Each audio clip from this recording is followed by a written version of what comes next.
بسم الله الرحمن الرحيم قل يا أيها الكافرون لا أعبد ما تعبدون ولا أنتم عابدون ما أعبد ولا أنا عابد ما عبدتم ولا أنتم عابدون ما أعبد لكم دينكم ولي دين. قال المؤلف والمفسر رحمه الله تبارك وتعالى: لكم دينكم ولي دين، كما قال تعالى: وإن كذبوك فقل لي عملي ولكم عملكم أنتم بريئون مما أعمل وأنا بريء مما تعملون. وقال: لنا أعمالنا ولكم أعمالكم. وقال البخاري رحمه الله تعالى: يقال: لكم دينكم الكفر ولي دين الإسلام. ولم يقل ديني لأن الآيات بالنون وحذف الياء كما قال تعالى: فهو يهدين وَإِذَا مَرِضْتُ فَهُوَ يَشْفِينِ. اب مفسر رحمۃ اللہ علیہ سورۃ الکافرون کی اس آیت مبارک پر ارشاد فرماتے ہیں کہ آخر سورت میں آیا کہ لکم دینکم ولی دین، تو اس سے کیا مراد ہے؟ تو اس کے اندر مفسر رحمۃ اللہ علیہ نے کچھ اقوال نقل فرمائے ہیں۔ ایک قول تو یہ ہے کہ بھی دین بمانے عمل، یعنی تمہیں تمہارا عمل اور ہمیں ہمارا عمل۔ تمہارے عمل کے بارے میں ہم سے نہیں پوچھا جائے گا اور ہمارے عمل کے بارے میں تم سے نہیں پوچھا جائے گا، تو لہذا واضح ہو جائے گا کہ کون حق پر ہے اور کون باطل پر ہے۔ یعنی لکم دینکم ولی دین کا ایک معنی تو یہ ہوا، جیسے کہ قرآن مقدس نے دوسری آیت میں فرمایا کہ فَإِن كَذَّبُوكَ، میرے مدعی محمد صلی اللہ علیہ وسلم، اگر وہ لوگ آپ کی تکذیب کریں اور اعراض کریں تو ان کو آپ کھلا فرما دیں کہ میں تم سے بری ہوں، تم مجھ سے بری ہو، تمہیں تمہارے عمل مبارک، ہمیں ہمارے عمل۔ تو اور قیامت میں پھر یہ بھی ایک قاعدہ ہے کہ کسی دوسرے کی سزا دوسرے کو تو ملنی نہیں، تمہارے عمل کا معاملہ تمہارے ساتھ ہوگا، میرے عمل کا معاملہ میرے ساتھ۔ تو ایک معنی تو یوں سمجھ لیں یہ ہوا کہ دین بمانے عمل،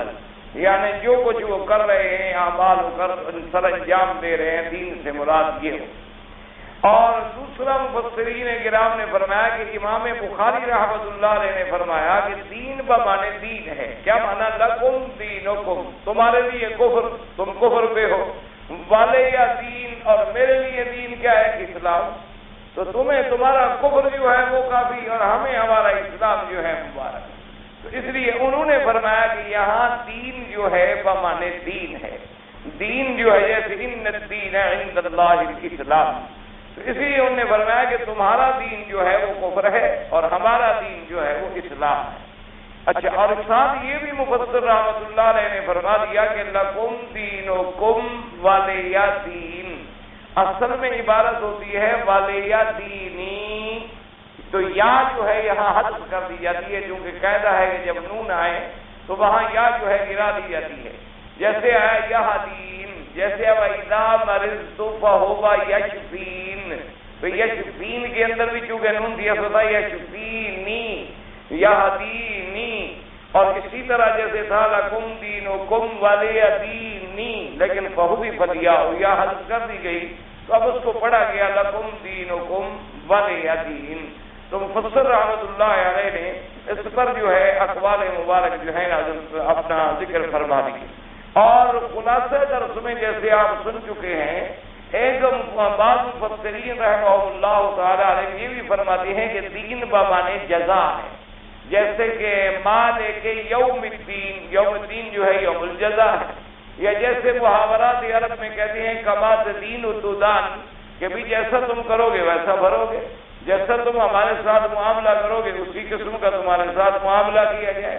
تو بعض مفسرین کرام رحمہ اللہ نے یہ بھی فرمایا کہ لکم دینکم ولی دین، تمہارے لیے جو اللہ کی طرف سے جزا مقرر ہے جہنم وہ تمہیں ملے گی، اور ہمارے لیے صراط مستقیم پر جو انعام مقرر ہے جنت کے وہ ہمیں ملے گی۔ تو لکم دینکم ولی دین، یعنی تمہارے لیے تمہاری جزا اور ہمارے لیے ہماری جزا۔ اب اسی میں ایک بات یہ بھی سمجھ لیں، بعض علماء نے فرمایا کہ بھئی اس وقت یہ برات کا اعلان ہو گیا کہ تمہارے لیے تمہارا دین اور ہمارے لیے ہمارا دین، لیکن بعد میں تو اللہ پاک نے حکم عطا فرما دیا کہ قاتل الذین لا یؤمنون باللہ ولا بالیوم الآخر، کہ جو لوگ کافر ہیں ان کے ساتھ جہاد کرو۔ تو اس لیے بعض مفسرین اس طرف بھی چلے گئے ہیں کہ یہ آیت جو ہے منسوخ ہو گئی، یعنی اس آیت کا حکم اس وقت تک تھا جب تک قتال اور جہاد کا حکم نہیں آیا، کہ حضور صلی اللہ علیہ وسلم کو حکم یہ تھا کہ کافروں سے اعراض کریں، یعنی مکی زندگی کے اندر میرے آقا کو جو حکم تھا وہ یہی تھا کہ بھئی آپ کافروں سے اعراض کریں، آپ یہ جو کچھ کہہ رہے ہیں، جو زیادتی کر رہے ہیں، جو ظلم کر رہے ہیں، آپ برداشت کریں، آپ اعراض کریں، آپ ان کو ان کے حال پہ چھوڑ دیں۔ جب ہمارے آقا مدینہ منورہ میں تشریف لے آئے، اللہ نے دین اسلام کو غلبہ عطا فرمایا، تو اللہ تبارک و تعالیٰ نے اب حکم دے دیا کہ یا ایھا النبی جاہد الکفار والمنافقین قاتل الذین لا یؤمنون باللہ ولا بالیوم الآخر، اور حکم آ گیا قاتلوہم حتی لا یکون فتنہ ویکون الدین کلہ للہ۔ جہاد کا جب حکم آیا تو پہلے حکم جو تھے وہ منسوخ ہو۔ اس لیے بعض مفسرین کرام رحمۃ اللہ علیہم کا یہ ارشاد بھی ہے کہ یہ صورت بھی ان سور مبارکہ میں سے ہے جو منسوخ ہو گئے، کیونکہ اس کے اندر تو حضور نے ان کے ساتھ یعنی اعراض کیا نا بھی تم اپنے دین پہ رہو، ہم اپنے دین پہ، لیکن جب اسلام آیا، جب قوت آئی، پھر تو ہم ان کو کہیں گے اسلم تسلم، یا تو اسلام لے آؤ پھر تمہاری جان و مال محفوظ ہوگا، یا تم اسلام کے زیر عقب رہو اور باقاعدہ جزیہ ادا کرو۔ اگر یہ نہیں کر سکتے ہو تو پھر تمہارے اور ہمارے درمیان فیصلہ جو ہے وہ تلوار کرے گی، جہاد ہو، کیونکہ اس کے بعد تو پھر جہاد کا حکم آ گیا۔ لیکن اکثر مفسرین اور جمہور کا معنی یہ ہے، انہوں نے فرمایا کہ یہ منسوخ نہیں ہے، یہ آیا یہ معاملہ ہی الگ ہے اور جہاد کا معاملہ جو ہے وہ الگ ہے۔ یہ تو معاملہ ایسے ہے کہ جیسے ایک آدمی اپنے دین پہ اڑا ہوا ہے اور وہ آپ سے کچھ رعایت مانگنا چاہتے ہیں تو آپ کہتے ہیں بھی نہیں، تم اپنے دین پہ رہو، ہم اپنے دین سے ہٹنے کے لیے تیار نہیں۔ جب تم اپنے باطل راستے کو چھوڑنے کے لیے تیار نہیں ہو تو ہم صحیح راستے کو چھوڑنے کے لیے کیسے تیار ہو جائے؟ یہ کیسے ہو سکتا ہے کہ تم تو بتوں کی عبادت کو چھوڑنے کے لیے تیار نہیں ہو، تم تو معبودان باطلہ کو چھوڑنے کے لیے تیار نہیں ہو، یعنی تم کفر اور شرک کو چھوڑنے کے لیے تیار نہیں، اور ہم اللہ کی توحید کو چھوڑ دیں۔ جیسے کہ کوئی آدمی مثلا آج بھی کہے کہ بھئی کوئی ایسی بات نہیں ہے جی، شادیوں میں تو حضرت ایسی باتیں ہوتی رہتی ہیں، اور شادی ہوتی ہے نا جی، اس میں آخر گانا بجانا، کچھ یہ کچھ رونق میلے یہ تو ہوتے ہیں نا جی، ذرا آپ مولوی صاحبان بھی تو نرمی کیا کریں۔ تو یہ اتنی بے دینی کی بات ہے کہ وہ اپنی بے دینی کی روایت چھوڑنے کے لیے تیار نہیں، اور مولوی سے مطالبہ ہے کہ تم دین چھوڑ دو، تم دین چھوڑ کے تم فراخ دلی کا مظاہرہ کرو کہ ہماری ان برائیوں میں شریک ہو جاؤ، اس لیے کہ بھئی یہ تو مجبوریاں ہیں، برادری کے رواج ہیں، قبائل کی عادات ہیں، اور ہم اس میں مجبور ہیں، اور تم بھی مہربانی کرو ذرا خلق اخلاق کے ساتھ پیش آؤ۔ زیادہ سے زیادہ یہ ہو جائے گا کہ جہاں گانا بجانا ہو رہا ہو مولوی صاحب تم دوسرے کمرے میں بیٹھ جانا، تم ذرا علیحدہ بیٹھ جانا، لیکن جب شادی میں تم شریک ہو گئے چاہے کسی کمرے میں بیٹھ جاؤ، ان کے ہر جرم میں تم برابر کے شریک ہو۔ اصول تو یہ چاہیے تھا کہ خدا کے بندے اگر تم ایک منکر کو نہیں چھوڑنا چاہتے ہو تو میں کیسے اللہ کے دین کو چھوڑ دوں؟ ایسے بہت سارے ایسے مواقع آتے ہیں نا، مثلا آج کل تو بڑے آدمی ان کو کہا جاتا ہے نا جو شریعت کا زیادہ مخالف ہو وہ بڑا آدمی، جو شریعت اسلام کا زیادہ سے زیادہ مخالف ہو اس کو بڑا آدمی کہا جاتا ہے۔ بعض پارٹیاں ہوتی ہیں نا بڑے لوگوں کی، جاؤ تو اب کھانا جناب میز پہ لگا ہوا ہے اور پلیٹیں رکھی ہوئی ہیں اور ہاتھ میں پکڑے اور کھڑے ہو کے گپ شپ بھی لگاتے رہیں اور کھانا وانا بھی کھاتے رہیں۔ تو اب یہ ہے کہ اگر وہاں آدمی تھوڑا سا اعتراض کر کے دیکھو جی کتنی تنگ نظر مولوی ہیں، یہ چھوٹی سی بات ہے، کھڑے ہو کے کھا لیا یار کیا فرق پڑ گیا، جگہ بچ گئی، کرسیاں بچ گئیں، ہم انتظام کرنے سے چھوٹ گئے، اور کھڑے کھڑے ہر کسی نے کھایا اور چلا گیا، تو اس لیے اگر مولوی صاحب بھی 2 منٹ کھڑے ہو کے کھا لیتے تو کون سا فرق پڑ جاتا تھا، لیکن یہ بھی کوئی موقع تھا کہ اعتراض کریں، یعنی اندازہ کریں کہ وہ حضور کی سنت کا مخالف ہے۔ حضور نے فرمایا کھڑے ہو کے کھانا منع ہے، حضور صلی اللہ علیہ وسلم نے فرمایا کہ لیٹ کے کھانا منع ہے، حضور نے فرمایا کہ کرسی پہ ٹیک لگا کے کھانا منع ہے، حضور نے فرمایا کہ بائیں ہاتھ سے کھانا منع ہے، بائیں ہاتھ سے پانی پینا منع ہے۔ تو اب اگر وہ حضور کی مخالفت کر رہا ہے تو کہتے ہیں کوئی ایسی بات نہیں، یہ رواج ہے، اور اگر مولوی روکتے کہتے ہیں کتنا تنگ نظر ہے، کتنی تنگ نظر۔ حالانکہ چاہیے تو اس کو یہ تھا کہ اگر کسی مولوی کو بلا لیا تھا تو اس دن وہ کہتا بھی آج سنت کے مطابق ذرا کھانا نیچے لگا دو، ہر آدمی بیٹھ کے کھا لے۔ ایک عالم کو ہم نے بلایا ہے جو احساس نہ ہو ان کو کہ ہم سنت کا خلاف، چاہیے تو ان کو یہ تھا کہ اس دن وہ ان کو بھی راضی کر لیتا، اللہ کے رسول کو بھی راضی کر لیتا، لیکن وہ کہتے ہیں نہیں، میں تو انگریز کو راضی کروں گا، مولوی بے غیرت بنے اور دین اسلام کو بھی چھوڑے اور حضور کو بھی چھوڑے تو پھر میں مولوی پہ خوش ہو جاؤں گا کہ یہ مولوی ماڈرن ہے اور بڑا پڑھا لکھا ہے، کیونکہ ہماری تہذیب میں آ کے ہمارے ساتھ مل جاتا۔ اس لیے ہمیشہ یاد رکھیں یہ باتیں جو ہیں اسلام کے خلاف، اسی لیے روایات میں آتا ہے نا کہ حضرت علی کو جب کسریٰ کے ایک گورنر کے پاس ملنے کے لیے بھیجا گیا تو حضرت علی رضی اللہ تعالیٰ عنہ حضور کے صحابی تھے اور بالکل یعنی غریب فقر و فاقہ سے زندگی گزارے ہوئے، تو آپ کو امیر المومنین نے فرمایا کہ تم ہماری طرف سے جا کر سفیر ہو اور اس گورنر کو جا کے ملو، کسریٰ کے گورنر کو جا کے ملے۔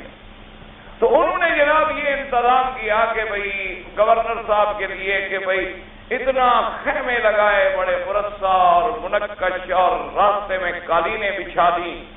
اور اس کے بعد جناب ہر طرف سے پہرے دار کھڑے کیے مسلح، تاکہ مسلمانوں کا جب سفیر آئے تو اس کو ہمارے گورنر کا رعب اور دہشت جو ہے وہ متاثر کرے۔ اور پھر ایک خاص خیمہ لگایا گیا، اس کے دروازوں پہ پہرے دار کھڑے ہوئے اور نیچے سب گاؤں تکیے اور ایک ہی تخت ڈالا گیا جس پہ وہ گورنر بیٹھا، اور حضرت علی کو حکم ملا کہ جائیں۔ حضرت علی رضی اللہ تعالیٰ عنہ جب پہنچے گھوڑے پہ سوار تھے اور ترکش پیچھے لٹک رہی تھی، تلوار ساتھ بندھی ہوئی تھی، ایک طرف نیزہ بندھا ہوا تھا، گھوڑے پہ بیٹھے تھے آپ، گھوڑا دوڑاتے ہوئے قالینوں کے اوپر گھوڑا دوڑاتے دوڑاتے سیدھا اس بڑے خیمے کے آگے جا کر سلام علیکم۔ وہ سارے دیکھ رہے ہیں، انہوں نے کہا جی بات ہے۔ اب ان نے ادھر ادھر دیکھا کہ میں گھوڑے کو کس چیز سے باندھوں۔ اب شاہی خیمے کے آگے کوئی درخت تو تھے نہیں، کوئی انتظام تھا نہیں، تو ان نے فوراً اپنا نیزہ گھوڑے کے اس سے اتارا اور زمین میں نیزے کو گاڑا اور اپنے گھوڑے کو اس سے باندھ دیا اور کہا کہ کہاں ہے تمہارا گورنر؟ انہوں نے کہا کہ جی وہ اندر بیٹھا تھا، چلو السلام علیکم الہدا، اور گئے اور سیدھے جا کے تخت پہ بیٹھ گئے۔ تو اب وہ تو کالا پیلا ہو گیا، وہ تو جناب کسریٰ کا گورنر تھا نا، جیسے ہمارے لارڈ بھی کالے کے پڑے ہوئے لوگ ہوتے ہیں بیچارے، وہ تو کسی داڑھی والے کو دیکھ لے تو کالے نیلے ہو جاتے۔ اللہ تبارک و تعالیٰ معاف کرے۔ اور انگریز کوئی آ جائے نا، بڑا کوئی کافر آ جائے، کوئی یہودی آ جائے، کوئی نصرانی آ جائے، کوئی مجوسی آ جائے، کوئی پارسی آ جائے، اس کے قدموں میں بچ جائے، کہے صاحب آئے ہوئے نہیں، صاحب آئے ہوئے، وہ تو صاحب ہے نا۔ تو اب جناب وہ تو گورنر تو دماغ اس کا خراب ہو گیا، اس نے کہا دیکھو بات سنو، تم سفیر ہو ورنہ ابھی تک تمہارے ٹکڑے یہاں پڑے ہوتے ہیں، کیونکہ سفیروں کو قتل کرنا جو ہے اس کی ہمیں قانون اجازت نہیں دیتا۔ اس نے کہا کیا؟ اس نے کہا عجیب بات ہے، ہم نے قالینیں بچھائی ہیں، اتنا اہتمام کیا ہے، تم اتنے جنگلی آدمی ہو کہ قالینوں کے اوپر گھوڑا دوڑا کے لیا ہے۔ اور دوسرا یہ ہے کہ تم مجھے ملنے کے لیے آ رہے ہو، میں گورنر ہوں، اور پھر یہاں یہ ہے کہ تخت پہ آ کے تم میرے ساتھ بیٹھ گئے، یہ کوئی طریقہ؟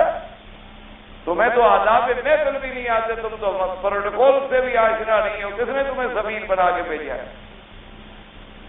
اس نے کہا بات سنو گورنر، پہلی بات یہ ہے کہ میں تمہاری قالینوں پہ گھوڑے دوڑا کے آیا، ہم تو بدو لوگ ہیں، عرب لوگ ہیں، ہم جب کسی مہمان کا استقبال کرتے ہیں تو جو ہمارے پاس ہوتا ہے ہم اس کے لیے حاضر کر دیتے ہیں، پھر اس پہ ہمارا دل تنگ نہیں ہوتا۔ تم نے یہ قالینیں بچھائی تو میں نے کہا میرے لیے بچھائی ہیں، میری مرضی، میں گھوڑے پہ چلوں، میں پیدل چلوں، تم کون ہو اعتراض کرنے والا؟ اگر تم نے مہمان کے استقبال کے لیے بچھائی ہیں تو اب تمہارا دل کیوں اتنا تنگ ہو گیا ہے بدبخت؟ میری مرضی ہے میں ان پہ پیدل چل گیا ہوں، اور اگر تمہیں یہ قالینیں اتنی پیاری ہیں کہ میرے گھوڑے کے سمو سے خراب ہو جائیں گی تو اٹھا لیتے نہ بچھاتے، کھلی رکھ دیتے۔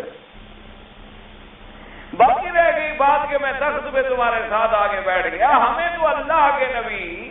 خاتم الانبیاء جو امام الانبیاء والمرسلین ہیں انہوں نے یہ سکھایا ہے، ہم تو ان کے سامنے جا کے اکٹھے بیٹھ جاتے ہیں، تم تو تھیلے کے آدمی بھی نہیں ہوگے تمہارے سامنے میں نیچے جا کے بیٹھ جاتا۔ جب اللہ کا نبی ہمیں اپنے ساتھ بٹھاتا ہے، جب خاتم الانبیاء امام الانبیاء سید الاولین والآخرین ہمیں ہمارے ساتھ بٹھاتے ہیں، ایک ہی پیالے میں پانی پیتے ہیں، ایک ہی پیالے میں ہمارے ساتھ کھانا کھاتے ہیں، اور باقاعدہ ایک ہی پیالہ جو ہے وہی سرو کر رہا ہے اور وہی چل رہا ہے، اسی میں سب ہاتھ ڈال رہے ہیں، ایک ہی دسترخوان پہ بیٹھے ہیں، ایک ہی مقام پہ بیٹھے ہیں، نماز پڑھی ہے، حضور مصلی پہ فارغ ہوئے صحابہ کے ساتھ مل کے بیٹھ گئے، تو جب اتنے بڑے دو جہاں کے بادشاہ کے ساتھ اب بیٹھ جاتے ہیں، تم تو ایک تھیلے کے گورنر بھی نہیں ہو، تمہارے ساتھ بیٹھ جانے میں کون سی توہین ہوگی تمہاری؟ اس نے کہا کہ بھائی میں بہرحال یہ ہے کہ ہمارے کچھ آداب ہوتے ہیں، میں تمہارے سامنے تمہارے ساتھ تو بات کرنے کے لیے تیار نہیں، کوئی اور سفیر اگر آئے تو اس کو جو ہے میں اس سے پھر دیکھوں گا، بات کروں گا۔ تو ٹھیک ہے، ہم تو بات کرو نہ کرو تمہاری مرضی، ہم بھی بات کرنے کے لیے نہیں آئے ہیں۔ اس نے کہا پھر یہ کیسی بات ہے کہ آپ سرزمین عرب سے اٹھے ہیں اور کہتی ہیں کہ ہمارے نبی بھی رحمت للعالمین ہیں، اور اتنی دور آ کر آپ ہمارا ملک چھیننے کے لیے آئے ہوئے ہیں اور لڑائی کے لیے آئے ہوئے ہیں، اور ادھر آپ کہتے ہیں ہمارے پاس اتنی رحمت ہے، اتنا خلق ہے، اتنا اخلاق ہے۔ تو اس نے کہا گورنر معلوم ہوتا ہے تمہیں کسی نے گورنر بنا دیا، تم پاگل بھی ساتھ ہو۔ تو اس نے کہا وہ کیسے؟ اس نے کہا بے وقوف، ہم لڑنے کے لیے تو آئے ہی نہیں ہیں،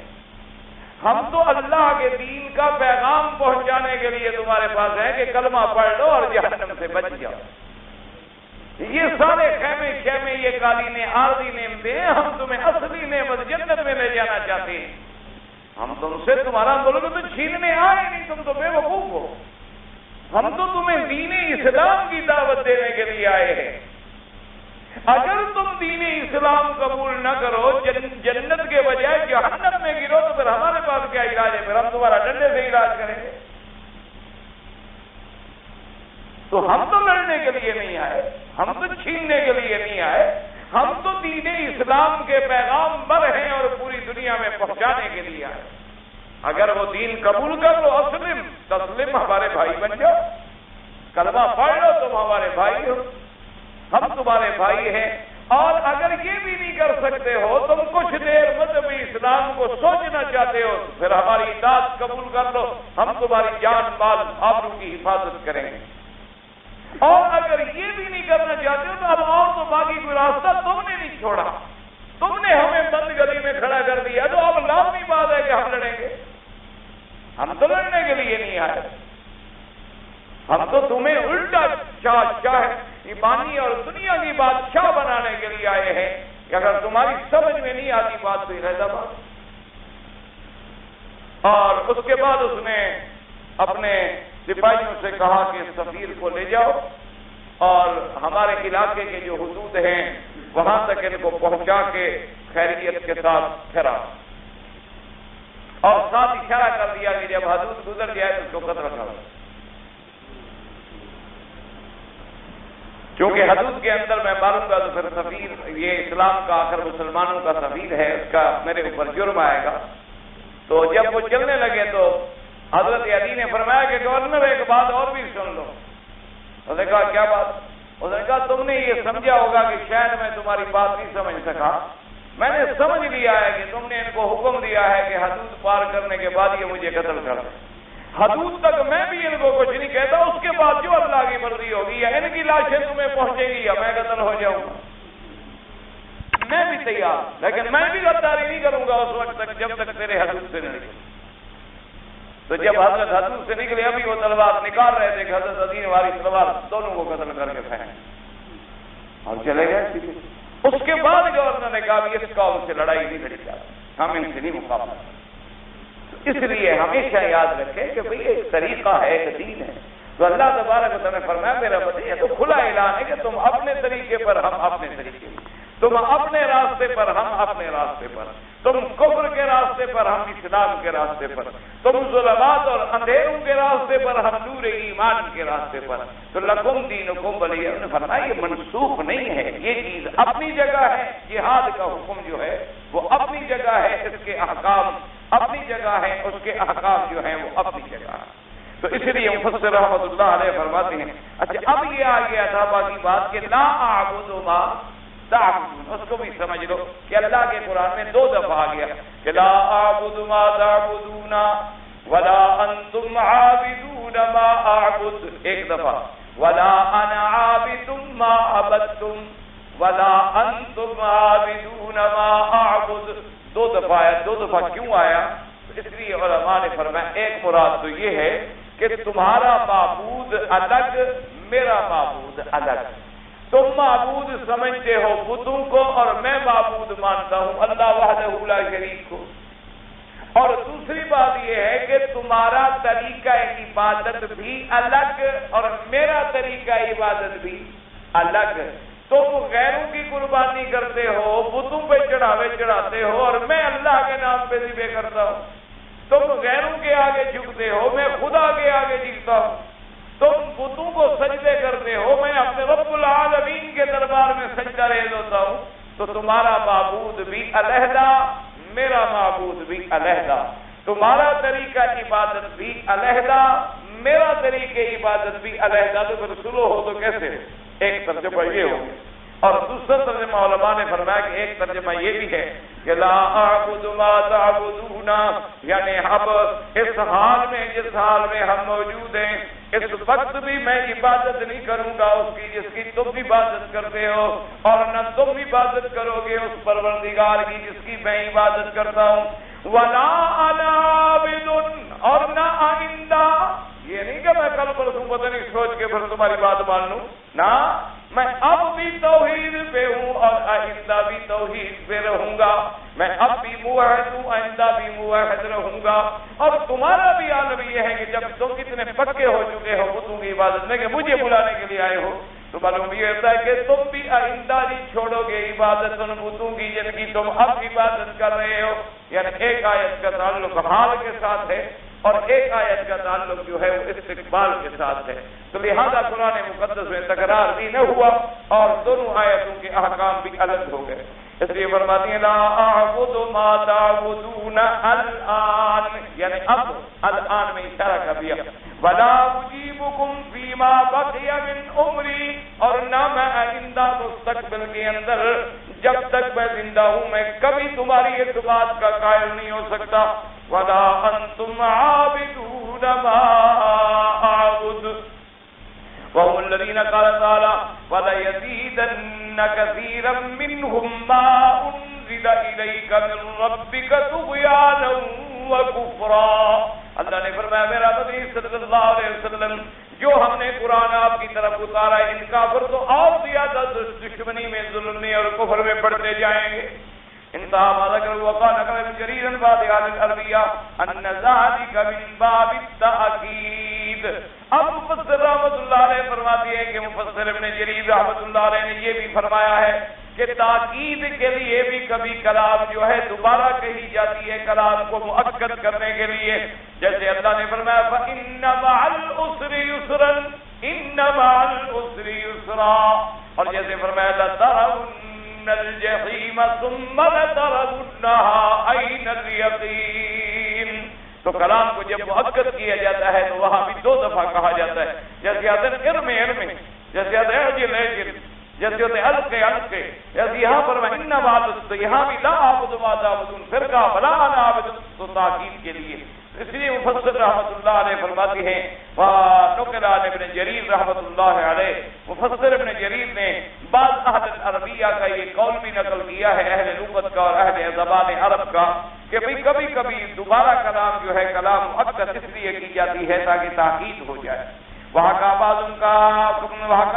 الجوزی ابن قتیبہ فاللہ اعلم، ابن الجوزی نے بھی اسی کو نقل کیا ہے فَهَذِهِ ثَلَاثَةُ أَقْوَالٍ أَوَّلُهَا مَا ذَكَرْنَاهُ أَوَّلًا الثاني ما حكاه البخاري وغيره من المفسرين لا أعبد ما تعبدون ولا أنتم عابدون ما أعبد في الماضي ولا أنا عابد ما عبدتم ولا أنتم عابدون ما أعبد في المستقبل الصرف أن ذلك تأكيد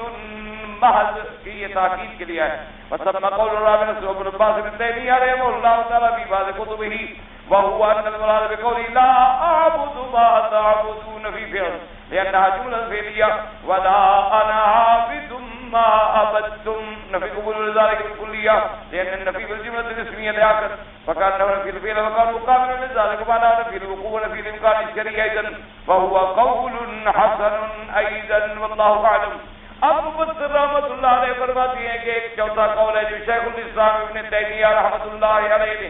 اپنی بعض کتابوں میں نقل فرمایا اس نے فرمایا کہ یہاں 2 دفعہ جملہ ہے کہ لا اعبد ما تعبدون ولا انتم عابدون ما اعبد یہ جملہ فعلیہ ہے اور دوبارہ آیا ولا انا عابد ما عبدتم ولا انتم عابدون ما اعبد وہاں جملہ اسمی آ گئے تو کہتا یہ ہوتا ہے کہ جملہ فعلیہ جو ہے وہ تجدد اور حدوث پہ دلالت کرتا اور جملہ اسمیہ جو ہے وہ استمرار اور دوام اور ثبات پہ دلالت کرتا ہے تو مقصود بیان کا یہ تھا کہ کافروں مجھ سے کلی طور پہ قطعی طور پہ یقینی طور پہ بالکل تم یعنی 100% علیحدہ ہو جاؤ میں تم سے بری ہوں تم مجھ سے بری ہو میں تمہارے کافرانہ رسوم پہ نہیں چل سکتا اور نہ تم میرے توحید والے عقیدے پہ چل سکتے ہو پر تمہاری ہماری سلو جو ہے وہ کیسے ہو سکتی اس لیے ہمیشہ یاد رکھیں کہ اگر کوئی بے دین اپنی بے دینی کو چھوڑنے پہ تیار نہ ہو اور تم سے مطالبہ کرے کہ تم اللہ کے دین کو چھوڑ دو تو اس سے بڑی بدبختی کیا ہو اس لیے ہمیشہ یاد رکھا کریں جیسے شیخ زادی نے مثال لکھی ہے ایک دفعہ وہ کسی تاشقند بخارا کے علاقے میں گئے تو وہاں ٹھنڈا علاقہ ہے بہت زیادہ تو برف کا دور تھا تو حضرت ایک گلی سے گزر رہے تھے کتے جو تھے بھاگ پڑے حضرت کے مسافر تھے کتے آئے تو انہوں نے دیکھا کہ اب کتوں سے کیسے بچوں تو نیچے ہاتھ مارا کہ یہ پتھر اٹھا کے کتوں کو مارو تو اب نیچے جہاں وہ بداحت تو نظر آئے نا کہ بڑے ہیں لیکن وہ تو پتھر بنے ہوئے تھے برف کے وہ تو لگے ہوئے وہ تو اکھڑے نہیں تو حضرت شیخ سادی کھڑے ہو گئے کہنے لگے اس علاقے کے لوگ عجیب ہیں کتوں کو تو کھلا چھوڑ دیا ہے پتھروں کو باندھ دیا حالانکہ چاہیے تو یہ تھا نا کہ کتوں کو باندھ دیتے اور پتھروں کو کھلا چھوڑ دے ہم نے کہا یہ عجیب بات ہے کہ انہوں نے کتے کھلے چھوڑ دیے اور پتھروں کو باندھ رکھا ہے زمین کے ساتھ اب فقیر بچاؤ کرے تو کیسا کرے تو اس لیے اگر کوئی بے دین کہے کہ میں تو بے دینی کروں مولوی کی زبان پر نہیں رہے یہ بہت بڑی بدبختی کی بات ہوگی چاہیے تو یہ تھا کہ اس کو باندھ دے کہ وہ حضور کی سنت کے خلاف نہ کرتا تو جب تک وہ سنت کا خلاف کرے گا تو اس کے لیے تو حق ہے کہ اہل حق کو تو پھر بات کرنی ہو جیسے حضرت یاسری رحمۃ اللہ علیہ نے ایک بڑی اچھی مثال فرمائی ایک دفعہ حضرت کے خلاف کوئی مقدمہ تھا دعویٰ فرمائے پرانی بات ہے بہرحال جو بھی واقعہ تھا بہرحال وہاں کوئی بڑے بڑے انکوائری میں آفیسر انہوں نے سب سے بڑی بات یہ کی انہوں نے کہا کہ مولوی صاحب ہمیں یہ بات سمجھ نہیں آتی کہ آپ مولوی لوگ جو ہیں نا خدا جانے پتہ نہیں کس مٹی کے بنے ہوئے ہیں کبھی تو آپ قادیانیوں کے پیچھے پڑ جاتے ہیں قادیانی کافر کبھی شیعہ کے پیچھے پڑ جاتے ہیں کبھی بدعت والوں کے پیچھے پڑ جاتے ہیں کبھی تعزیے کے پیچھے پڑ جاتے ہیں کبھی قبر والوں کے پیچھے پڑ جاتے ہیں آپ لوگوں نے تو بس یہ کام بنا رکھا ہے یہ دھندا بنا رکھا ہے کہ ہر وقت فتنہ فتنہ فتنہ لڑائی لڑائی لڑائی جھگڑا کبھی داڑھی منڈے کے خلاف آپ کھڑے ہیں اور کبھی منصوبہ بندی پر بات کی ہے ہمارے کسی جج نے تو آپ اس کے پیچھے پڑ گئے ہیں تو آپ لوگوں کو تو کام ہی یہی رہ گیا ہے کہ بس ڈنڈا لے کے ہر وقت کسی نہ کسی کے پیچھے پڑے رہے تو خیر مولوی صاحب سنتے رہے تو مولوی صاحب نے جب تک اس کی تقریر افسر صاحب کی جب ختم ہو گئی تو مولوی صاحب نے فرمایا کہ بھائی بات یہ ہے کہ تم بڑے افسر ہو اور اللہ نے تمہیں کرسی دی ہے اور میں غریب مولوی ہوں لیکن اتنا مجھے بھی پتا ہے کہ تمہارا باپ دادا بھی میری طرح پینڈو ہوگا دیہات کا ہوگا اس نے کہا ہاں جی بالکل ہمارے باپ دادے بھی دیہات میں رہتے تھے اس نے کہا دیہات میں تم نے دیکھا ہے پہلے زمانے میں ایک رواج ہوتا تھا کہ ٹھیکری پارا کہ بھئی ہر گھر کا ایک آدمی رات کو پہرا دیتا تھا، تو وہ رات کو اگر کہیں آواز سنے کتے کی تو پھر وہ شور مچاتا تھا کہ وہ گھر والوں جاگو، چور چور چور، شور مچاتا، بھی کتے بھونک رہے ہیں، آواز آ رہی ہے، معلوم ہوتا ہے کہیں کوئی چور ہے، تو وہ گھر والوں کو بیدار کرتا۔ اس نے کہا ہاں جی، تو اس نے کہا اسی سے میرے بھائی یہ بات سمجھ لو، جب تک کتے بھاگتے رہیں گے تو ہم نبی کے دین کے چوکیدار ہیں، ہم تو شور کرتے رہیں، کتے بھونکنے والوں کو تم بند کر دو، شور ہم بند کر دیں گے، ہم تو نبی کے دین کے چوکیدار ہیں، نبی کے دین پہ روٹی کھاتی ہیں، اسی وجہ سے لوگ ہمیں سلام کرتے ہیں، ورنہ ہمارا منہ زیادہ خوبصورت ہے لوگوں سے، ہم کوئی زیادہ طاقتور ہیں، کوئی ہمیں عزت دیتا ہے، کوئی ہمیں ملتا ہے تو محمد عربی کے دین کی وجہ سے ملتا ہے نا، قرآن کی وجہ سے ملتا ہے، کوئی ہمارے کپڑے سلائی کر رہا ہے، کوئی ہمارے لیے مچھلی خرید رہا ہے، کوئی ہمارے لیے کھانے پکا رہا ہے، کیوں؟ کہ بھئی ہم دین محمد عربی کے ایک چپراسی ہیں، چوکیدار ہیں۔ انہوں نے کہا کہ تم اگر صحابہ کے خلاف بھونکنے والے کتوں کو بند کر دو تو ہم زبان نہیں کھولے، تم حضور کی نبوت کے خلاف بھونکنے والے کتوں کی زبان بند کر دو تو ہم قادیانیوں کو بھی شور نہیں کریں، لیکن جب تک چور چوری کرتا رہے گا، ڈاکو ڈاکہ مارتا رہے گا، تم ڈاکو کو نہ پکڑو، ہمیں کہتے ہو شور کرتے ہو، تو تمہارے جیسا پاگل افسر تو میں نے آج تک دیکھا ہی۔ تو اس کو تو عقل آ گئی، اس نے سوچا تھا کہ مولوی ہے کیا جانتا ہوگا، مولویوں کو تو بیچارے کو سمجھتے نہیں ہیں، ان کے خیال میں یہ ہوتا ہے کہ حالانکہ ان کو یہ نہیں پتا کہ ہمارے مدرسے کا جو 5 جماعت پڑا ہوا ہے الحمدللہ بھی نماز جنازہ کی آتی ہے، اس کا باپ مر جائے تو بس وقت پیچھے آ کے کھڑا رہے گا، جنازے کی دعا نہیں آتی، جو اپنے باپ کے لیے بھی دعا نہ کر سکا تمہارے لیے دعائیں کرے گا۔ تو اس لیے ہمیشہ کی اصولی بات ہے، شیخ سعدی رحمۃ اللہ علیہ نے بڑی پیاری بات کی، انہوں نے کہا عجیب لوگ ہیں یہ، کتوں کو کھلا چھوڑ دیا ہے، پتھروں کو باندھ رکھا، حالانکہ چاہیے تو یہ تھا اللہ کے بندے کہ پتھروں کو کھلا چھوڑ دیتے کہ کوئی مسافر اپنا دفاع تو کرتا ہے، اس سے بچنے کے لیے پتھر ہی نہیں، میں کیا کروں؟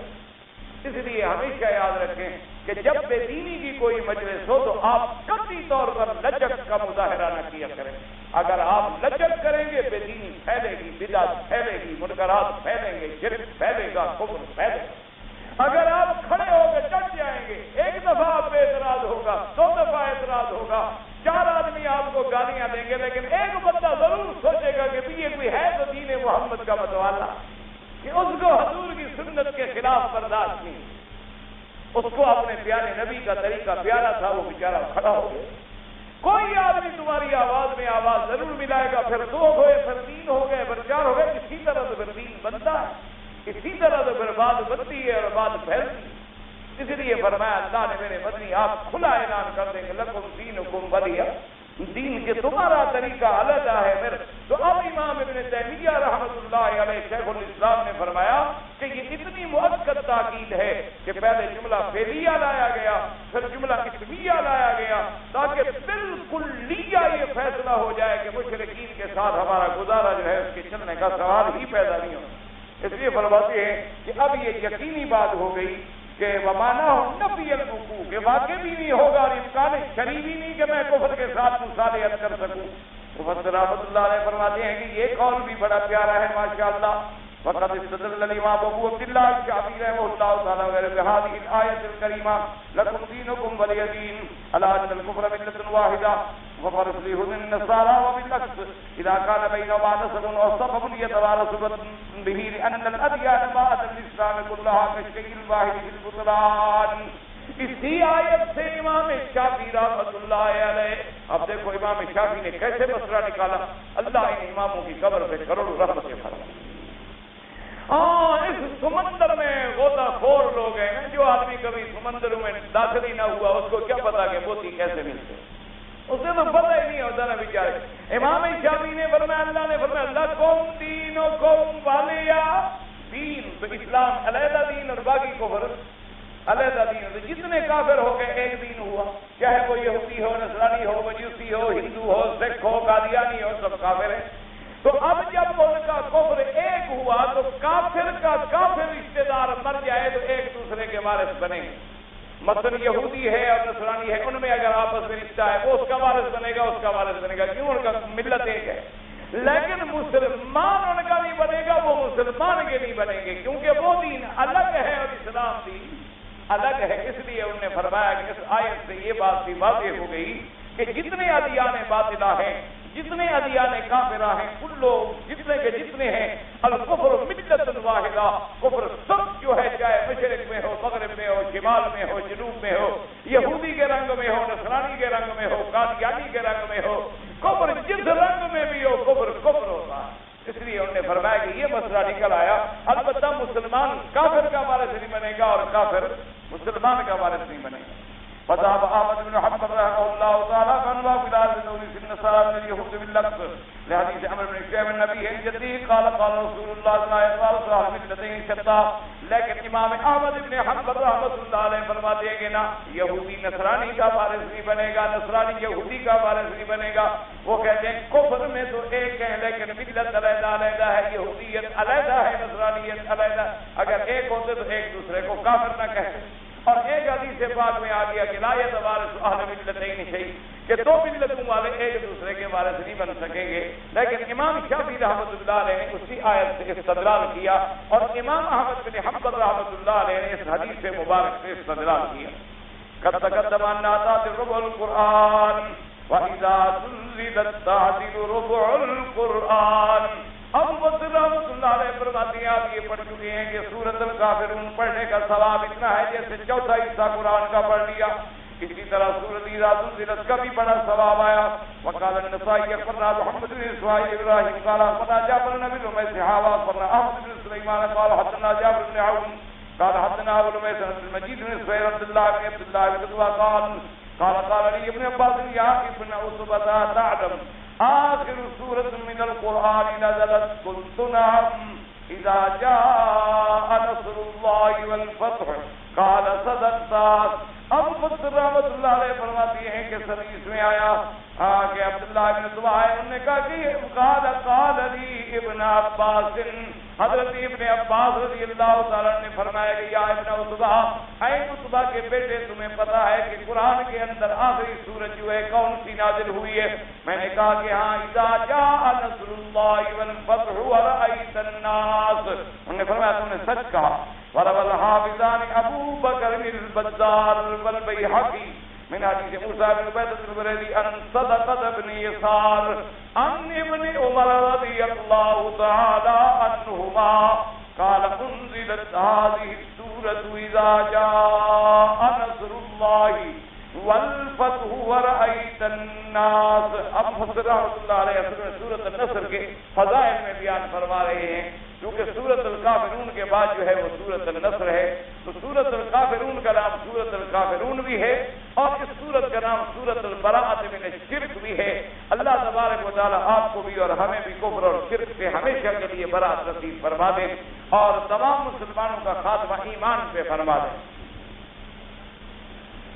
حدیث مبارک میں آتا ہے کہ جب بارش ہو رہی ہو دعائیں بڑی مقبول ہوتی ہیں، اللہ تبارک و تعالی سے دعا کیا کریں،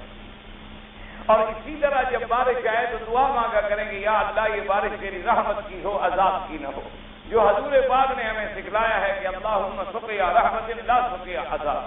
اور اسی طرح یہ بھی آتا ہے روایات مبارک میں کہ جب بجلی کی بڑی چمک ہو اور بادلوں کی بڑی گھن اور گرج ہو تو ہر آدمی اگر یہ آیت پڑھ لے ہوئے یسبح الرعد بحمدہ والملائکۃ من خیفتہ،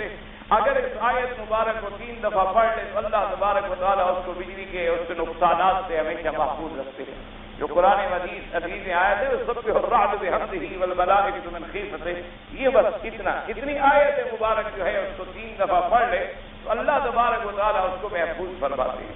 اور اسی طرح چونکہ بارشیں جہاں اللہ کی رحمت کی علامت ہے، بی بی عائشہ صدیقہ رضی اللہ تعالیٰ عنہ فرماتی ہیں کہ جب حضور صلی اللہ علیہ وسلم دیکھتے کہ بادل چھا گئے ہیں اور بادل گر گر کے آ رہے ہیں تو فرماتی ہیں حضور کے چہرے پر پریشانی کے آثار شروع ہو جاتے، آپ کا رنگ مبارک جو ہے وہ ایسے ہوتا جیسے اس غم اور پریشانی کی وجہ سے پھیکا پڑ گیا ہے۔ حضور اندر بھی آتے گھر میں اور باہر بھی جاتے، اندر بھی آتے اور باہر بھی جاتے پریشانی کے عالم میں۔ تو میں نے پوچھا کہ حضور آپ کیوں گھبرا رہے ہیں؟ تو فرمایا ان صورتوں کے اندر پہلی امتوں پہ اللہ کے عذاب آئے، جو کہ قرآن پاک میں آیا ہے کہ ایک قوم نے دیکھا کہ جب ایک بادل آیا تو کہنے لگے او عارض ممطرنا، او بڑا بادل آ رہا ہے بھائی، بڑی بارش برسے گی اور ہم پانی کے فائدے اٹھائیں گے۔ جب وہ بادل آ گیا تو ایسا عذاب برسا کہ ان کا نام بڑی شان بھی ختم ہو گئی۔ اس لیے بی بی عائشہ صدیقہ رضی اللہ تعالی عنہ فرماتی ہیں کہ جب بادل آتے، ہوائیں چلتی، حضور صلی اللہ علیہ وسلم بڑے گھبرا جاتے، اور جب بارش اتر آتی تو پھر حضور مطمئن ہو جاتے کہ الحمدللہ یہ اللہ تعالیٰ کی طرف سے رحمت ہے، اللہ کی طرف سے عذاب نہیں ہے۔ اور اسی طرح یہ بھی حدیث مبارک میں آتا ہے کہ جب بارش برستی تھی تو میرے آقا کپڑا مبارک اتار کے بارش کے پانی سے نہاتے تھے، آپ غسل بھی فرماتے تھے، اور آپ فرماتے تھے کہ حدیث احمد بن ربی، میرے رب سے ابھی ابھی یہ پانی آ رہا ہے، اس لیے اس کا ملنا جو ہے میرے لیے اور زیادہ مقام کا باعث ہے۔ اس لیے حضور صلی اللہ علیہ وعلا آلہ واصحابہ وسلم تسلیما کثیرا کثیرا۔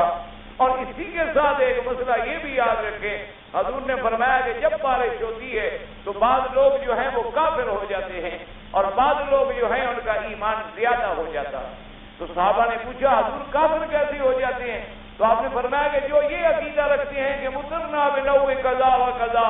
یہ بارشیں اس لیے ہوئی ہیں کہ آج فلاں ستارہ جو ہے فلاں برج میں چلا گیا ہے، اور فلاں سیارہ جو ہے فلاں برج میں چلا گیا ہے، اس لیے بارشیں ہو رہی ہے۔ تو حضور نے فرمایا کہ جو یہ عقیدہ رکھتا ہے وہ کافر ہو جاتا ہے، اور مسلمان وہ ہوتا ہے کہتے ہیں مطرنا بفضل اللہ برحمتہ، کہ بھئی یہ بارش اللہ کا فضل ہے اور اللہ کی رحمت۔ اور دیکھو اگر مثال کے طور پر ہم کہیں، لوگ کہتے ہیں دیکھو یہ مولوی ان کو کیا پتا سائنس کا، سائنس بڑی چیز ہے بھائی، ان کو ہمیں پتا ہے کیا ثاقب کیا ہوتا ہے، ہمیں پتا ہے خلا کیا ہوتا ہے، ہمیں پتا ہے غیب کیا ہوتا ہے، ہمیں پتا ہے صاحب کیا ہوتا ہے، ہمیں پتا ہے سما کیا ہوتا ہے، ہمیں پتا ہے سیارات کیا ہوتے ہیں، ہمیں پتا ہے کواکب کیا ہوتے ہیں، ہمیں پتا ہے بروج کیا ہوتے ہیں، ہمیں پتا ہے شکل ارض کیا ہوتی ہے۔ مولویوں کو کیا پتا ہے؟ حالانکہ ان کو پتا نہیں کہ یہ سارا ہمارا علم ہے جو تم نے چرایا ہوا، یہ تو سارا ہمارا علم ہے جو آج تک چرایا ہوا ہے لوگوں کے پاس۔ اصل علم تو الحمدللہ یہ ہمارے پاس ہے، لیکن بات کیا ہے کہ مولوی سیدھی بات کرتا ہے، چلو ہم نے مان لیا کہ بھئی سیارہ ہے، برج ہے، ہواؤں نے پانی اٹھایا ہے، اور اس کے بعد گرمی بڑی ہے اور سکن بڑا ہے اور بارش شروع ہو گئی، لیکن ہواؤں کو کس نے پیدا کیا؟ پانی کو کس نے پیدا کیا؟ ان کو اٹھا کے اوپر جمع ہونے کی کس نے توفیق دی؟ تو ہم سیدھی بات کر دیتے ہیں کہ اللہ کے فضل سے ہوا ہے اور اللہ کی رحمت سے ہوا۔ تم راستے میں ٹھوکریں کھاتے رہتے ہو، کبھی بادلوں تک پہنچتے ہو، کبھی ہواؤں تک پہنچتے ہو، کبھی مونسون تک پہنچتے ہو، کبھی کشش سکل تک پہنچے، ہم سیدھے اپنے مالک تک پہنچے کہ بھئی یہ جو کچھ دیا ہے ہمیں اللہ نے دیا۔ اچھا تمہیں پتہ کس نے بنایا ہے؟ تمہیں یہ کھوپڑی کس نے دی ہے سوچنے والی؟ تمہیں یہ تحقیقات کرنے والی عقل کس نے دی ہے؟ تو سیدھی بات کیوں نہ کرو گے سب کچھ اللہ نے دیا ہے؟ تو مسلمان تو سیدھا اپنے مالک کی بات کر دیتا۔ اس لیے حضور نے فرمایا کہ جب بھی بارش آئے تو یہ کہیں کہ یہ اللہ کے فضل سے ہے اور اللہ کی رحمت۔ اور اسی طرح فرمایا کہ اس دوران میں جو دعائیں کی جائیں وہ بھی جلد مقبول ہوتی ہیں، جلد مستجاب ہوتی ہیں، اللہ تبارک و تعالیٰ قبول فرماتے ہیں۔ اللہ تبارک و تعالیٰ آپ کی بھی ہماری بھی دعائیں قبول فرمائیں۔ کتابوں کو تو بند کر دیں تاکہ کتاب خراب نہ ہو جائے، باقی تو رہے گا۔ اچھا ایک آدمی دوسرے ملک سے آتا ہے، بغیر احرام سے مکہ مکرمہ آ جاتا ہے، تو اس کو چاہیے کہ وہ دوبارہ عمرہ بھی کرے اور ایک بکری بطور دم بھی ادا کرے۔ اللہ اس کا تو میں نے بھائی عرض کر دیا تھا کہ میرا بھائی ایک پاکستان میں ہے اور فوج میں سروس کرتا تھا۔ اچھا اس کا ایک ہاتھ چلا گیا، اس کا ایک ہاتھ ہے وہ بھی الٹا۔ ایک قاعدہ ہے یاد رکھیں کہ اگر اللہ نے دونوں ہاتھ دیے ہیں تو کھانا ہو، پینا ہو اور ہر اچھے کام میں دائیں ہاتھ استعمال ہونا چاہیے۔ حضور صلی اللہ علیہ وسلم دائیں ہاتھ سے پانی پیتے تھے، دائیں ہاتھ سے کھانا کھاتے تھے، دائیں طرف پہلے کنگھی فرماتے تھے، دائیں پاؤں میں جوتا پہنتے تھے، مسجد میں داخل ہونے کے لیے پہلے دائیں پاؤں اندر رکھتے تھے، سونے کے وقت آپ دائیں پہلو پہ لیٹا کرتے تھے۔ تو بہرحال لیکن اگر ایک عذر ہے، ایک آدمی کا ہاتھ کٹ گیا، ایک آدمی کا ہاتھ ٹوٹ گیا، اب اگر وہ ہر کام بائیں ہاتھ سے کرے تو کوئی آدمی وہ تو معذور ہے، وہ تو مجبور ہے کہ اس کے پاس دایاں ہاتھ ہے ہی، اس لیے اس کا بائیں ہاتھ سے کھانا، بائیں ہاتھ سے پینا، ہر کام میں اس کے استعمال کرنا جائز ہے۔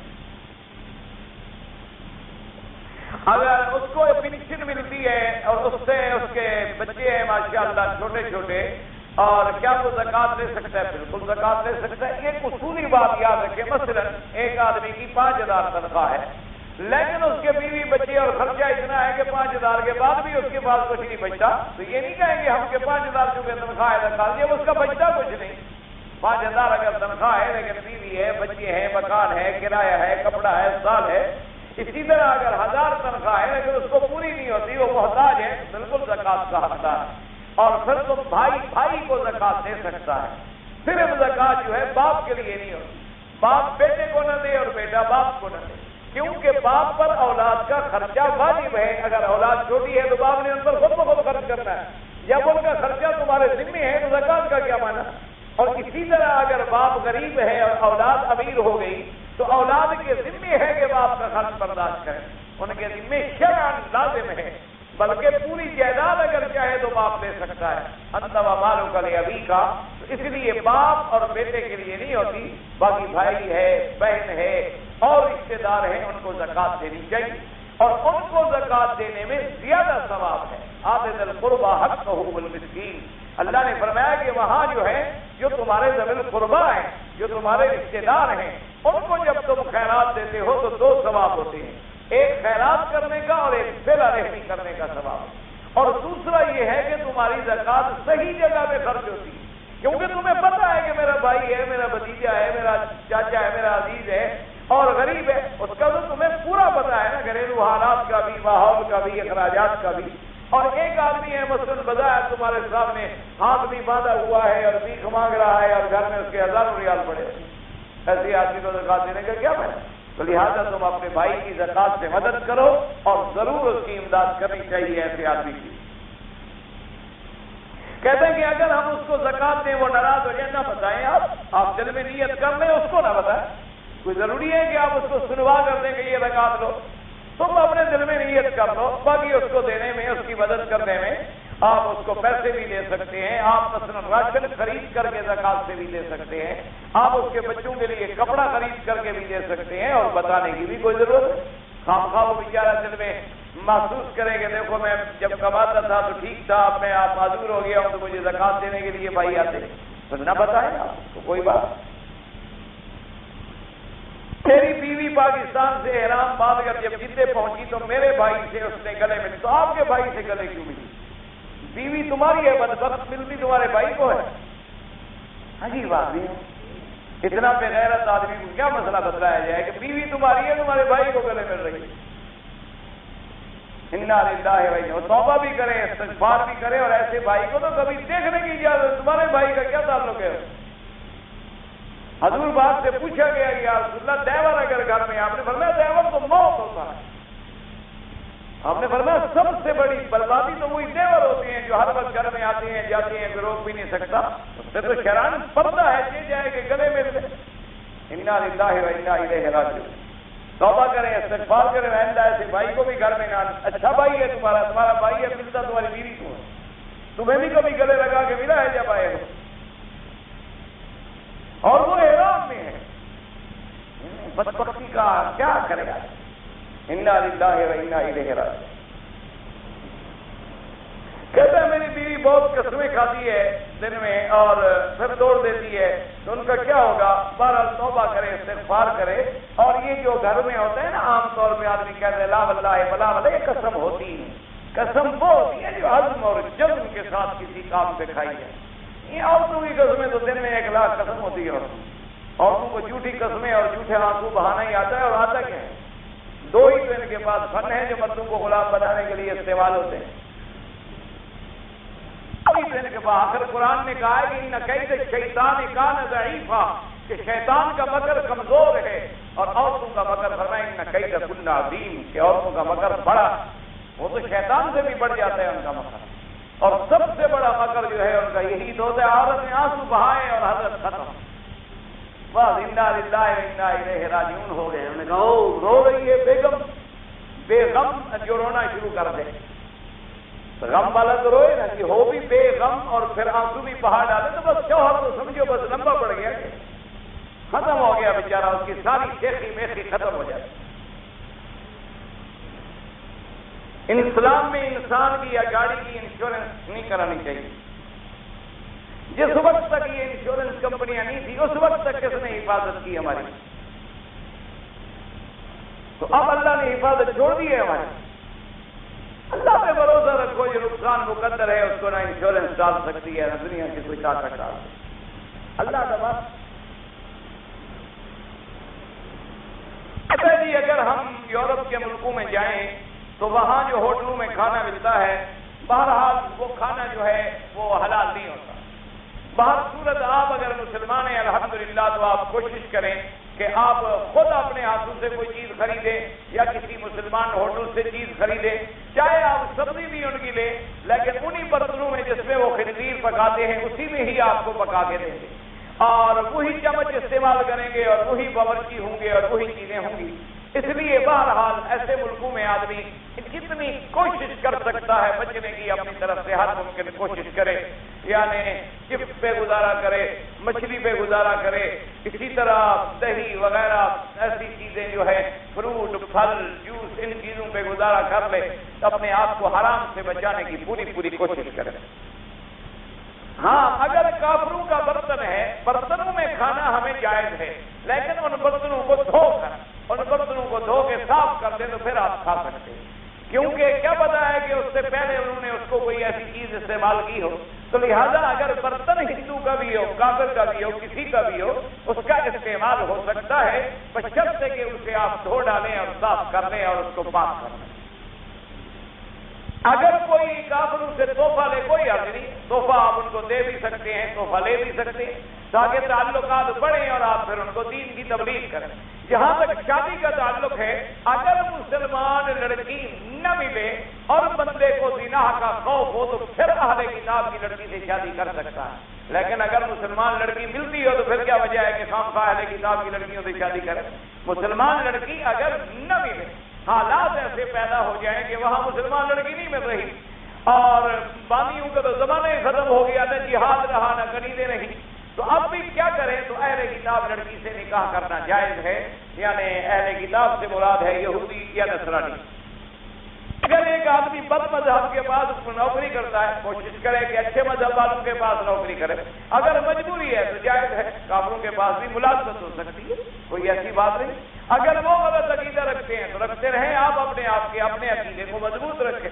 باقی اکیلے آدمی کو یہ نہیں ہوتا کہ وہ لڑ پڑے ہر وقت. نہ، یہ لڑائی اور جھگڑے تب ہوتی ہیں جب مسلمانوں کا بادشاہ امیر المومنین حکم فرمائیں، ورنہ تو پھر دنیا میں فساد پھیل جائے گا، امن کیسے قائم ہوگا؟ بینک میں میری رقم جمع ہے اور اس میں وہ فکس کر دیں کہ ہم آپ کو 7% دیں گے، یہ خالص حرام ہے. کسی کا نام تو سود ہے. اگر وہ رقم پر آپ کا فکس آپ نے کر دیا تھا اور سود جمع ہو گیا، بینک سے آپ لے لیں، بینک کو تو نہ چھوڑیں، کیونکہ اگر آپ بینک کو چھوڑیں گے تو گویا آپ نے سودی لوگوں کی مدد کی، وہ اسی پیسے کو اور اپنے کاموں میں لگا لیں گے، اپنے معاملات میں فائدہ اٹھائیں گے. آپ ان سے لے لیں اور بغیر ثواب کی نیت کے کسی کام میں لگا دیں، کسی غریب کو دے دیں، مسکین کو دے دیں، کسی سڑک میں لگا دیں، کسی دفاعی کاموں میں لگا دیں، لیکن ثواب کی نیت نہ کریں. ثواب ملتا ہے حلال پر، حرام پر نہیں ملتا. لیکن ان کے پاس بالکل نہ چھوڑیں، ان کے پاس چھوڑنا تو اور زیادہ گناہ ہے. اگر انشورنس جو ہے اس کے اور جوئے میں کوئی فرق نہیں ہے. مثلا میں نے ایک پالیسی لے لی 10 لاکھ کی، میں نے ابھی 1 لاکھ کا پریمیم داخل کیا تھا کہ مر گیا، تو اب کمپنی مجبور ہے کہ مجھے وہ 10 لاکھ دے. تو یہ میں نے داخل کیا 1 لاکھ اور واپس لیا 10 لاکھ، تو کسی کا نام تو سود ہوتا ہے کہ پتا ڈالا 10 کا اور آ گیا 100. اسی کا نام تو سود ہے. اور سود جوا کیا ہوتا ہے؟ اسی کا نام تو جوا ہے. اور اچھا اگر بفرض محال میں نہیں مر گیا، وہ مدت 10 سال کی پالیسی تھی، تو 10 سال میں میری رقم بابا سود کے مجھے لوٹائیں گے، پھر سود ہو گیا. اگر پہلے لوٹائیں تو جوا ہو گیا تب حرام، پوری مدت کے بعد لوٹائیں تو سود ہو گیا تب حرام. لہذا انشورنس جو ہے وہ حرام.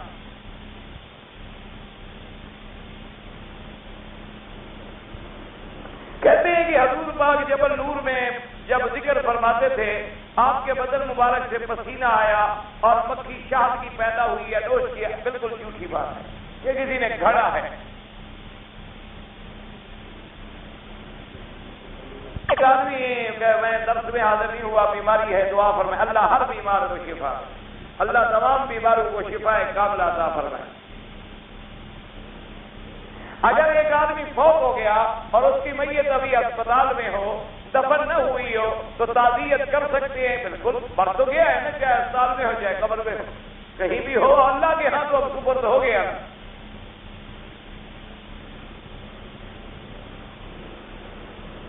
حضور باغ نے نبوت سے پہلے یا نبوت کے بعد میں کسی غیر محرم عورت سے ہاتھ ملایا؟ کبھی نہیں ملایا حضرت نے عمرہ کیا اور اپنے بال خود کاٹے ہیں، بالکل ٹھیک ہے، کوئی بات نہیں۔ میں حج کا احرام باندھا تھا، مکے میں رہتا ہوں، لیکن میرا پیشاب جو ہے وہ بند ہو گیا اور میں حج نہ کر سکا۔ اگر آپ نے 2 رکعت پڑھ لی تھی، نیت کر لی تھی، احرام باندھ لیا تھا، حج نہیں کر سکے، تو آپ دوبارہ حج بھی انشاءاللہ قضا کریں گے، اور ایک بکری بطور دم آپ کو دینی تھی، تاکہ آپ جو احرام چھوڑ رہے تھے بغیر ادائیگی کے، تو آپ کو دم احسان دینا تھا۔ احسان کسی کو تو کہتے ہیں کہ آدمی عمرے پہ آئے، حج پہ آئے اور روک دیا جائے۔ اب روکے، چاہے بیماری روک دے، چاہے کوئی دشمن روک دے، چاہے اس کو کوئی چیز روک دے، تو اس کو ایک بکری بطور دم دینی ہوتی ہے۔ آپ وہ فوراً ادا کریں، اور انشاءاللہ اللہ صحت دے تو اگلے سال حج بھی ضرور کریں۔ کہتے ہیں مجھے کسی نے کہا ہے کہ ہمارے پیر صاحب ہیں، ان کو زیارت ہوتی ہے، یعنی جاگتے ہوئے حضور صلی اللہ علیہ وسلم کو دیکھ لیتے ہیں اور باتیں کر لیتے ہیں۔ بھائی ہوگا، بہرحال ایسا پیر ہو تو مجھے بھی ملائیں۔ میں نے سچی بات ہے بھی آپ نہیں ملنا چاہتے؟ اللہ کے بندے، ایسا پیر ہو تو ہم اس کی خدمت کرنے کے لیے، زیارت کرنے کے لیے حاضر ہیں، مجھے ضرور آپ ملائیں۔ بہرحال یہ جرت آج تک صحابہ نے نہیں کی۔ حضرت ابو بکر صدیق رضی اللہ تعالیٰ عنہ نے، حضرت عمر، حضرت عثمان، حضرت علی، آل بیت رسول، صحابہ کے جھگڑے ہوئے، انہوں نے بھی یہ جرت نہیں کی کہ ہم حضور سے ابھی مل کے پوچھ لیتے ہیں۔ تو اگر صحابہ اس مرتبے کو نہیں پہنچ سکے، بھائی مجھے تو یہ بات نہیں سمجھ آئی۔ لاکھ ولی ترقی کر لے ابو بکر کے قدم کے برابر بھی نہیں، لاکھ ولی آسمانوں میں پہنچ جائے بی بی عائشہ کے برابر ہو سکے، لاکھ ولی ترقی کر لیں وہ حسن حسین رضی اللہ عنہ کا مقابلہ کر سکتے۔ تو جب ان کے مسئلے آئے، اختلاف ہوئے، صحابہ میں شہید ہو گئے، جھگڑے ہوئے، بڑے بڑے مشاکل پیدا ہوئے، تو کم از کم صحابہ بھی تو جرأت کرتے کہ جی ابھی ہم بیداری میں پوچھ لیتے، لیکن یہ بات انہوں نے بھی کبھی۔ بہرحال اگر یہ پیر صاحب کو اللہ نے مرتبہ دیا ہے، وہ جانے، ان کا کام جانے۔ ایک آدمی 2-3 سال سے نمازیں نہیں پڑھتا، ہمارا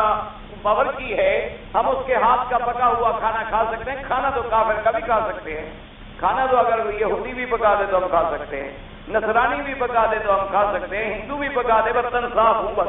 یہ نہ ہو کہ برتن اس کے اندر کوئی پلیدی ہو، برتن صاف ہوں اور وہ پکا دے، تو کھانا کھانے میں تو کوئی حرج نہیں، لیکن ایسے آدمی سے بچے، کیونکہ جب بے نماز کا پکا ہوا کھانا آئے تو اللہ دل کے اندر نور ایمان چھٹ جاتا ہے، یہ قاعدہ۔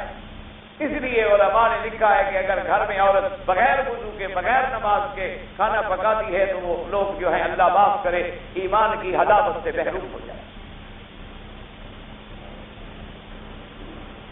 میں صبح کی نماز کے لیے گھڑی میں الارم لگا دیتا ہوں، جب الارم بجتا ہے پھر اس کو بند کر کے سو جاتا۔ الارم لگانے کا فائدہ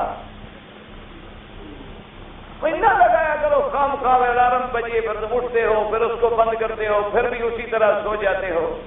انا للہ و انا الیہ۔ بھئی اندازہ فرمائیں کہ امام احمد بن حنبل رحمۃ اللہ علیہ فرماتے ہیں ایک نماز چھوڑ دے تو کافر ہو جاتا ہے، ایک نماز جان بوجھ کے چھوڑ دے، وہ فرماتے ہیں کافر ہو جاتا ہے، اس کا نکاح ختم ہو جاتا ہے، مر جائے اس کا جنازہ نہ پڑھو اور مسلمانوں کے قبرستان میں اس کو دفن بھی۔ اب آگے تمہاری مرضی، الارم سو جاؤ یا بند کر دو۔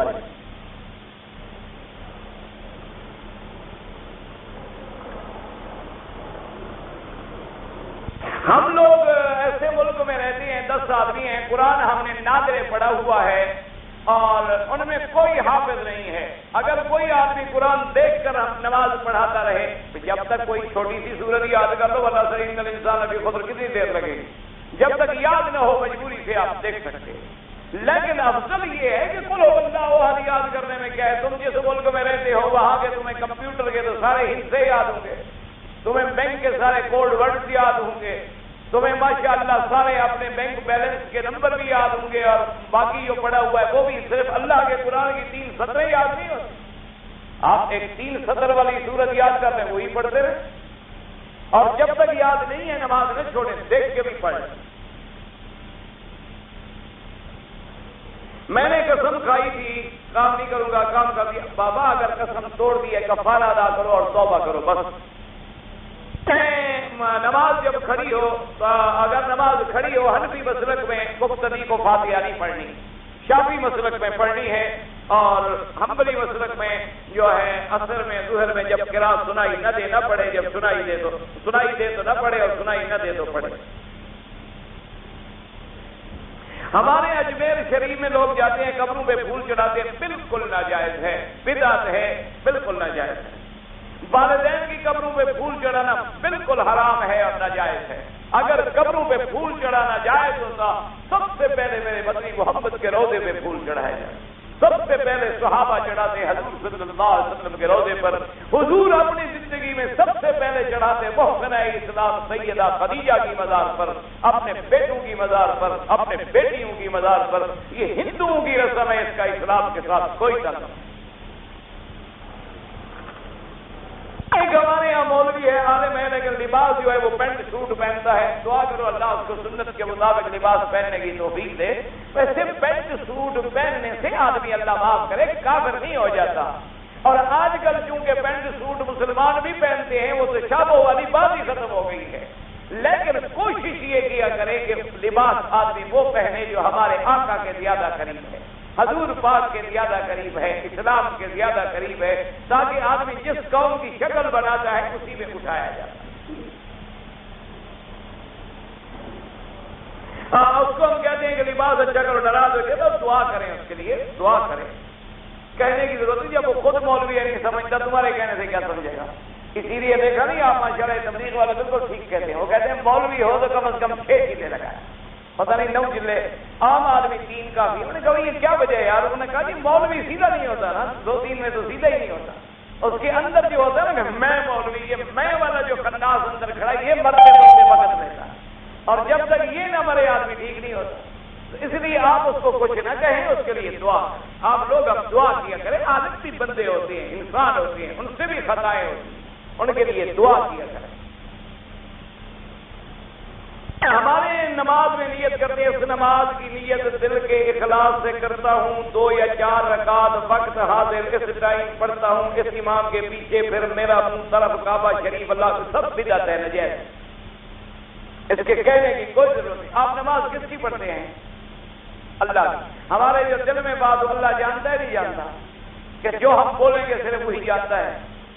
دل میں بھی جانتا. اب ہم کس نماز کے لیے کھڑے ہیں؟ یہی نیت ہے بس. اللہ اکبر. ختم.